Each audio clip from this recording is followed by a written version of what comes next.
Hello friends, Vardhan academy में आप सभी का स्वागत है। दोस्तों, आज की इस वीडियो में हम लोग आपका जो सेवन्थ नहीं सॉरी एट जो पार्ट है आपका विज्ञान की जो क्लास चल रही है उसमें आठवां जो क्लास है वो आज की वीडियो में हम लोग पढ़ेंगे।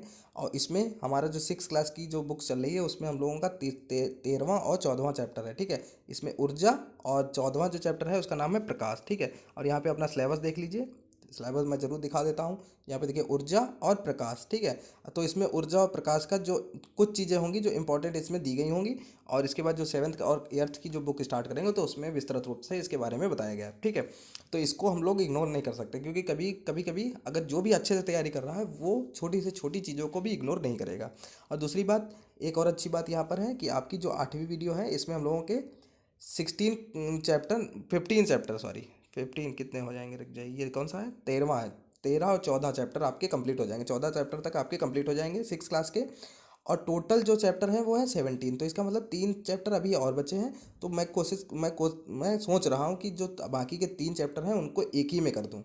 ठीक है, जिससे आपकी जो कल आपकी जो पहली वीडियो होगी सुबह, तो आपकी उसमें सिक्स क्लास की जो एस की बुक है वो पूरी कंप्लीट हो चुकी होगी और शाम को आपकी सेवन्थ क्लास के भी 2 चैप्टर पहली वीडियो में आ जाएंगे। ठीक है, तो इस तरीके से अगर करेंगे तो 3 मार्च तक ही, शायद 3 से 4 मार्च तक। मैं 5 मार्च का ही मैंने टारगेट रखा है क्योंकि बीच में होली पड़ रही है।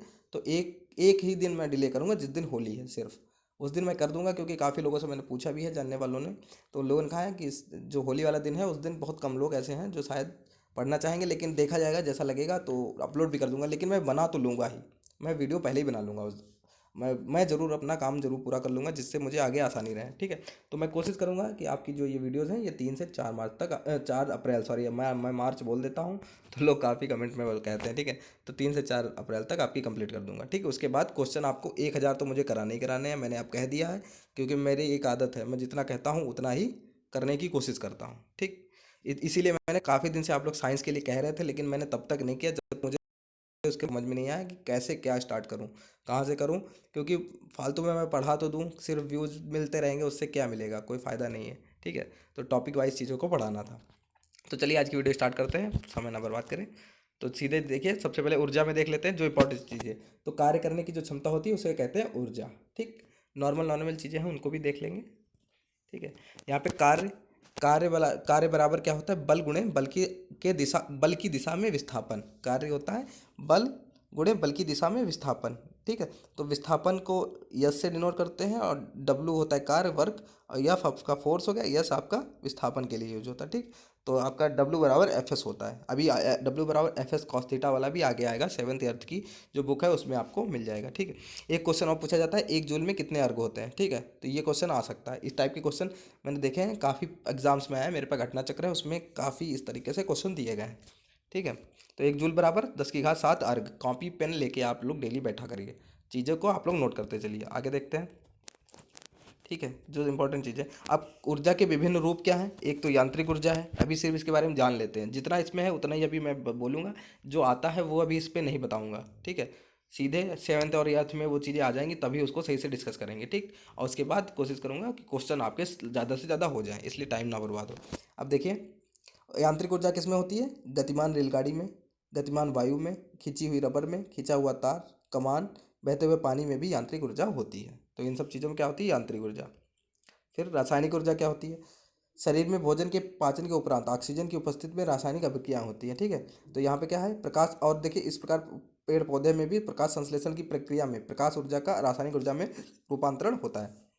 देखिए प्रकाश से वो लोग रासायनिक ऊर्जा बना लेते हैं। ठीक है, अपना मतलब अपनी भोजन का निर्माण कर लेते हैं, तो प्रकाश संश्लेषण द्वारा वो रासायनिक ऊर्जा में रूपांतरित हो जाता है।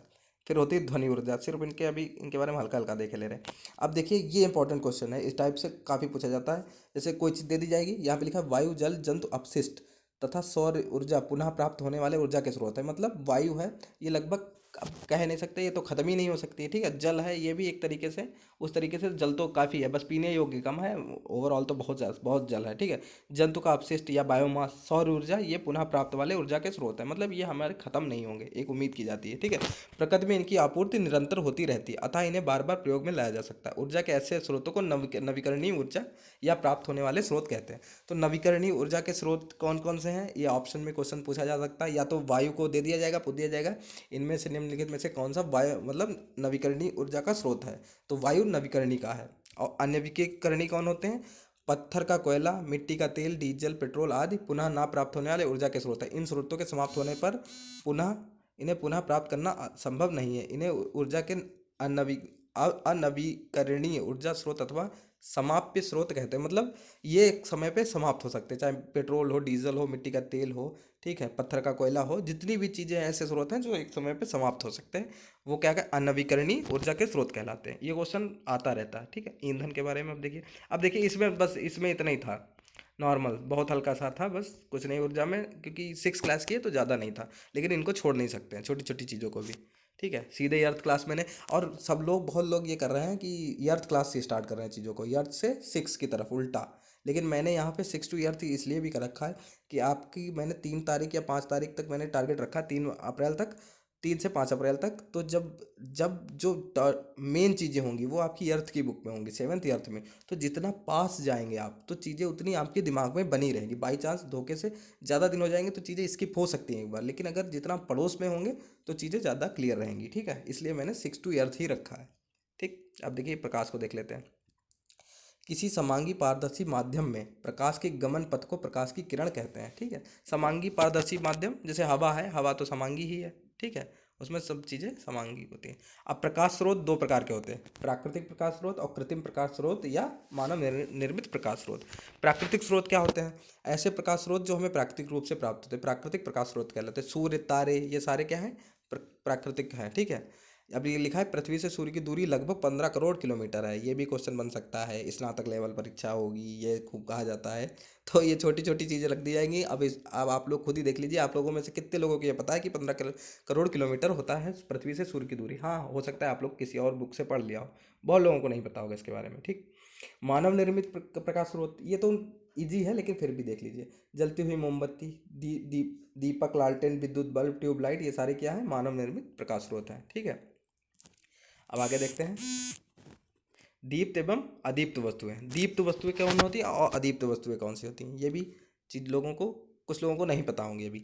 वे वस्तुएं जो स्वयं प्रकाश उत्पन्न करती हैं दीप्त वस्तुएं कहलाती हैं, जैसे जलती हुई मोमबत्ती, ठीक, सूर्य, तारे, लैंप, विद्युत बल्ब, ट्यूबलाइट, ठीक, CFL, LED आदि दीप्त वस्तुएं हैं जो स्वयं जलती हैं, ठीक है। अदीप्त वस्तुएं क्या हैं? अदीप्त वस्तुएं जो जिसमें प्रकाश नहीं हो सकता। अब मेज, कुर्सी, चारपाई, पुस्तक, दर्पण, चंद्रमा आदि क्या है? अदीप्त वस्तुएं।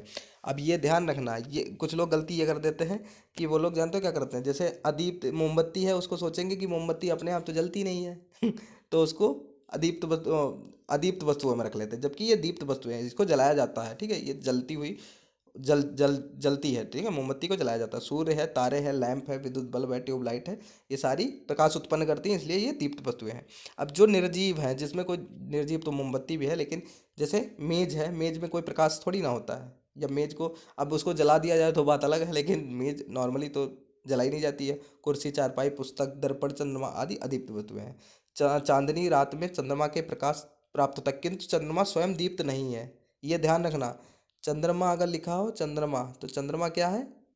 चंद्रमा दीप्त वस्तु नहीं है, चंद्रमा अदीप्त वस्तुओं में आएगा, ठीक, अदीप्त, क्योंकि वो सूर्य का प्रकाश पड़ता है। चंद्रमा के पास स्वयं, चंद्रमा जलता नहीं है। लोग कहते हैं चंद्रमा को कितना चमक रहा है, ठीक, चंद्रमा पर सूर्य की रोशनी पड़ती है, इसलिए चंद्रमा अदीप्त वस्तुओं में आएगा, ये ध्यान रखिएगा। ये क्वेश्चन बहुत अच्छा है, इसको ये आ सकता है, ठीक है। चंद्रमा अदीप्त वस्तु है, ठीक है। और इन्हें भी जाने, निर्बाध में प्रकाश की चाल 3 लाख किलोमीटर प्रति सेकंड होती है, इसको लिख लीजिए अगर जिसको नहीं पता है, वैसे नॉर्मल है, सबको पता होगा।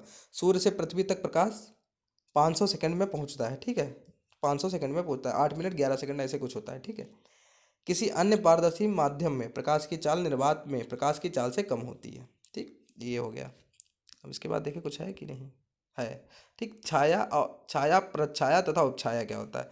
तो यहाँ पे देखिए थोड़ा है, जब प्रकाश के विस्तारित स्रोत से अपारदर्शी वस्तु की छाया बनती है तब यह छाया एक समान काली नहीं होती है। इसमें छाया में 2 भाग होते हैं। छाया का मध्य भाग अधिक काला होता है, वह प्राच्छया कहलाता है। प्राच्छया के चारों ओर का कम काला भाग उपछाया कहलाता है, ठीक।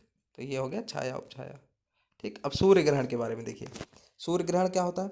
सूर्य, ये क्वेश्चन आता है सूर्य ग्रहण की स्थिति क्या होती है, तो उसमें आपको ये चीज़ जानने वाली होती है कि कौन सी चीज़ बीच में आती है तीनों में। पृथ्वी तथा चंद्रमा द्वारा चक्कर लगाते समय एक ऐसी स्थिति आती है कि क्योंकि पृथ्वी वो सूर्य का चक्कर लगा रही है, चंद्रमा पृथ्वी का चक्कर लगा रहा है। तो ऐसी स्थिति आ जाती है कि सूर्य, चंद्रमा तथा पृथ्वी तीनों एक ही सरल रेखा में आ जाते हैं। ये पृथ्वी, ये देखिए तीनों चीज़ें ऐसे हैं। पहले अभी देखिए सरल रेखा में, एक ही सरल रेखा, देखिए सरल रेखा में आ गया, ठीक, चक्कर लगाते समय। और प्रकार आ जाते हैं कि चंद्रमा जो है वो सूर्य और पृथ्वी के बीच में आ जाता है, तो ये हो गया आपका मून, ये चंद्रमा आपका आ गया बीच में। ये हो गई आपकी पृथ्वी अर्थ, ठीक, ये हो गया सन। जब इन दोनों के बीच में चंद्रमा आ जाता है तो आपका लगता है सूर्य ग्रहण। बस ये स्थिति आप लोग समझ जाइए, पृथ्वी और सूर्य के बीच में चंद्रमा आ गया तो समझ लीजिए चंद्र ग्रहण आपका और सूर्य ग्रहण आपका लग गया, ठीक।